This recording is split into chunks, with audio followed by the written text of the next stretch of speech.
جس کی زندگی میں فجر کی نماز ہے وہ کامیابی کے بہت نزدیک ہے، اور عزت بھی اس کا مقدر ہے، فراوانی والا رزق، برکت والا رزق بھی اس کا مقدر ہے، خوشیاں بھی اس کے مقدر ہیں، خیر بھی اس کی طرف آئے گی بھاگ کر، اور عزتیں بھی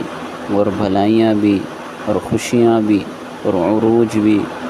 اور کامیابیاں سب اس کی طرف بھاگ کر آئیں گی، اور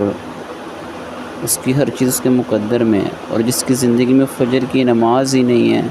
اب ساری دنیا کے اسباب بھی اس کو لا کر دے دو تو اسباب میں سے روح نکل جاتی ہے، چیزوں میں سے روح نکل جاتی ہے، چیزیں ہیں لیکن خوشیاں نہیں ہیں، عزت کے اسباب ہیں لیکن حقیقی عزت نہیں ہے. فجر کا اتنا اثر ہے.